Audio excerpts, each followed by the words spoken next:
2. Land. Sovereignty over land is God's alone, not man's. When one is born, one randomly appears on some piece of God's land. Often a ruler declares this one born under his rule, because this newborn is on his land.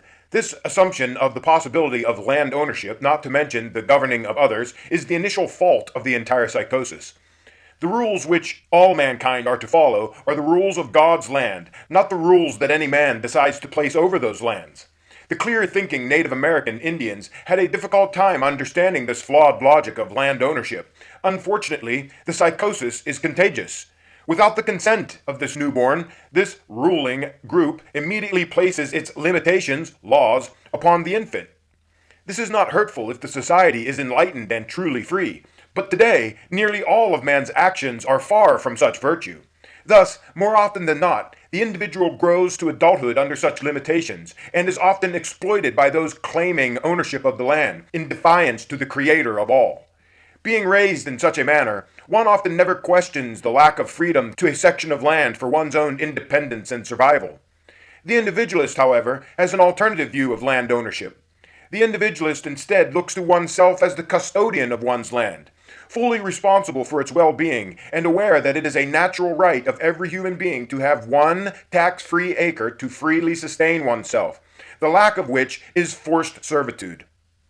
Maintaining individualistic simplicity, mineral rights are no longer separate from the land. The land is one unit. Furthermore, cremation is preferred, but home burials on one's own property are allowed and encouraged. Both practices save land and allow it to be used for those living who need to sustain themselves.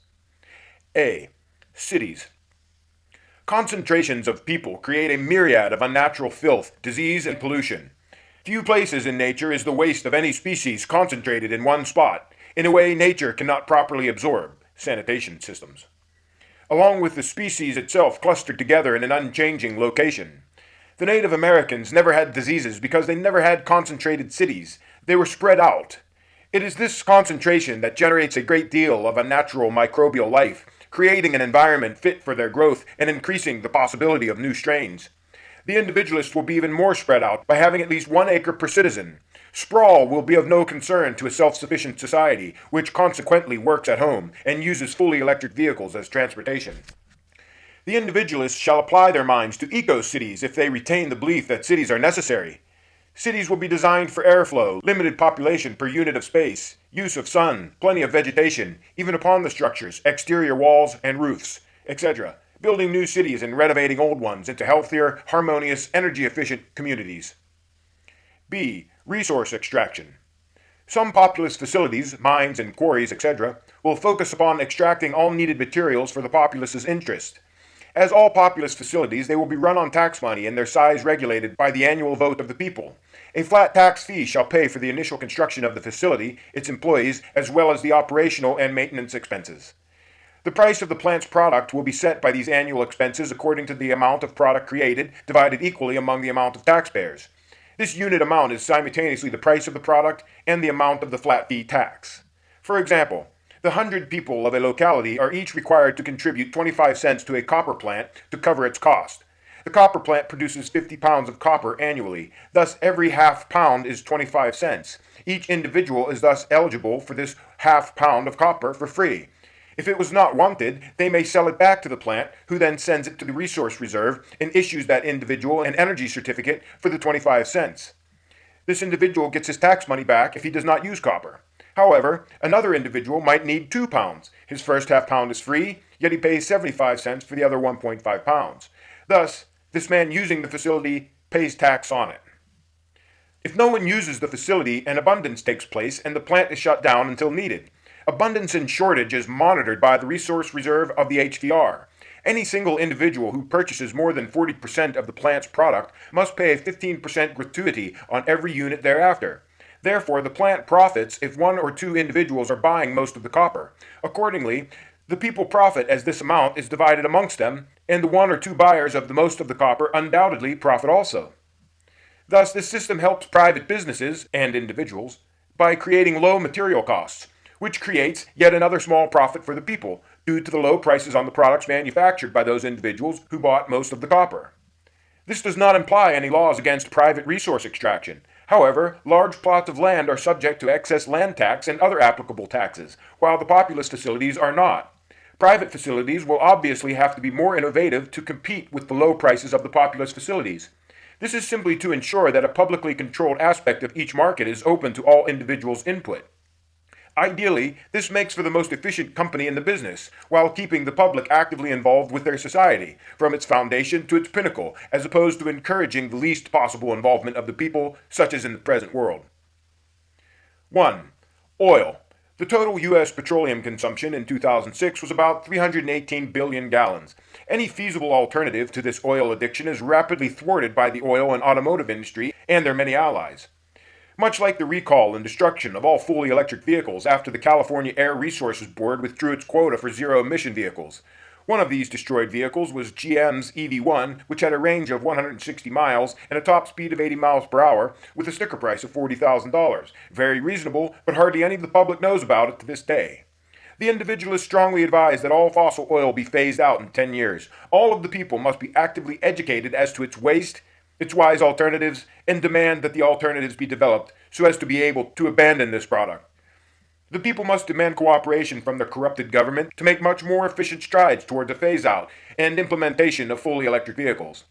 If the entire U.S. workforce of 150 million people all contributed $10 to an electric vehicle fund, this would amount to $1.5 billion, more than enough for the construction of a fully electric vehicle plant. The people would then simply pay up front, at cost, for a vehicle and wait until it was built. Thus is the first populous factory. If as much time, money, and research went into batteries, electric motors, solar cells, and magnets that has gone into the oil, coal, plastic, pharmaceutical, and automobile industries, this phase-out would have already been achieved. Biodiesel, hybrid, and hydrogen vehicles are merely brief stepping stones to the end solution of fully electric. They should quickly become secondary backup systems to the fully electric system. With the implementation of recharging stations and increased battery, motor, and magnet technology, distance problems will be eliminated. President Bush himself admits the possibility of reducing gasoline consumption, which is only 50% of the oil market, by 20% in 10 years with his 20 in 10 plan. If an oil baron admits this, the average energy-aware soul will agree with the Individualists' 50% in 5, phase-out in 10 plan. At first, only twice as demanding as the president's plan, but possible. However, the difference is when the president achieves his goal, he stops. He applies no further effort to the hundreds of years to come, obviously because he and his children benefit therefrom, so they ignorantly suppose. The individualist does not stop midstream in a task, nor build half a building. Thus, they shall achieve their goal of phase-out, because they continue to apply the same energy that achieved the initial reduction. With the president's admittance of 20% reduction in 10 years, he indirectly admits phase-out is possible in 50. The Individualists put forth all of their effort to beat this deadline by landslides, mostly with fully electric solutions. Once this is realized, the use of fossil oil can be made illegal. All oils needed must then be derived from plants. All civilians will receive credit for their gasoline engines when they install an electric motor in a local populous conversion facility. All chemical companies dependent on oil, plastic manufacturers, will be forced to apply their research skills to plant oils. The earth is not the only place to get oil. This easy way, with little thought of the consequences, is long overused and abused. All other companies dependent upon oil and its byproducts must also utilize plant oils, further encouraging scientific research and expanding cultivation into this area because of plant oil's current expense and limited volume. With the expanded cultivation of plants comes the need for acreage to grow these plants. This will undoubtedly encourage exploration into vertical greenhouses, recalling the myth of the hanging gardens. With time, plant oil will become inexpensive and abundant. Just as Edison vowed to make the light bulb so cheap that only the rich would have candles, so too will the brilliant individualists solve the problems of the future and conquer the blind materialists, stripping the earth for nothing but money and power over others. There will be no assistance programs here. The wisest will succeed and blaze a trail, and the others will follow or be forced into new fields or into the crop fields. The only assistance offered is the knowledge of self-sufficiency for those long relying upon raping the earth for sustenance, unable to support themselves without depending on another's back-breaking labor, frightened to lose the security of their empire begotten by taxing the earth and returning nothing to it. Some suggest that if fossil oil is removed, the economy will collapse. This is sad, as it shows how dependent upon one substance a deceived people can be, unwilling and uneducated to utilize other means. It is simply the lack of thought that leads to that conclusion. For if there is a will, there is a way. The implementation of a new system grows as the old system is phased out. It is not an abrupt overnight change. The low expense of a product, the speed of the production of a product, or the power a product gives one in offensive war, does not mean it is a wise solution. These factors only indicate quote-unquote wisdom in the haste of a wasteful and or war-seeking society capitalizing on a product regardless of its consequences to humanity and their globe. This mindset will become a painful memory in the dark past of mankind, taking a little more time and money in the beginning. To utilize renewable means will benefit the society by the many new areas of research and heightened awareness and responsibility for their species and planet. Fossil fuel lobbyists support hydrogen cars only because hydrogen can be made from fossil resources. Any technology that does not support their fossil fuels will always be demonized to the public, who they prey upon. Government research and development is too often skewed to the interests of these giants as opposed to the interests of the people who are supposed to be in total control of the actions of that government. Hydrogen should only be used as a storage method for any surplus electricity generated. This can then be used in a hydrogen-powered generator to convert that energy back into electricity for use in a fully electric society. 2. Coal. Coal also must phase out in 10 years for any burning purposes, directly or indirectly, as well as any attempted oil creation. All electrical power plants based off of coal must find the solution to either their own survival by utilizing only elemental means such as wind, water, biodiesel, a temporary solution, solar, etc. Else they will be shut down and dismantled. All establishments and residences dependent upon the plant are expected to assist its solution or find their own solution of elemental means. It is possible that assistance will be provided depending on the populous vote of that locality. All companies who create products based on coal tar or similar coal products must find new solutions in the plant kingdom. This may include the industries of dyes, pharmaceuticals, artificial flavors, scents, and colors, and a plethora of other synthetics. All others dependent on coal have 10 years to realize a solution to how they are affected. Some may be forced into individualistic self-sustenance until they realize an alternate path. This will encourage the practice of assisting the people to realize a richer form of life, dependent on none other but oneself. As for cities, they will find it difficult to make a solution, however not impossible. This will encourage the thinning of some cities and the vanishing of others, and the propagation of some wise and industrious cities of the future. To give one an idea as to why the individualists strongly encourage the phase-out of coal, the following data is presented. To generate 1 kilowatt of electricity, which would light a 100-watt light bulb for 10 hours, at the most efficient modern power plant requires on average 8,000 BTU, about 1 pound of coal, of heat energy. To convert that energy back into heat when it reaches its destination, it is only possible to get 3,400 BTU of heat in return. That is an instant loss of 58% of the energy within the coal. Every plant uses millions of tons of coal. Thus, for every million tons, over 500,000 tons is wasted. This is absurdly primitive, yet goes unquestioned. Furthermore, this figure does not take into consideration all of the BTUs, energy, required by the colossal mining and transportation of the coal or the transmission line losses, all of which would make this figure so low as to be shameful.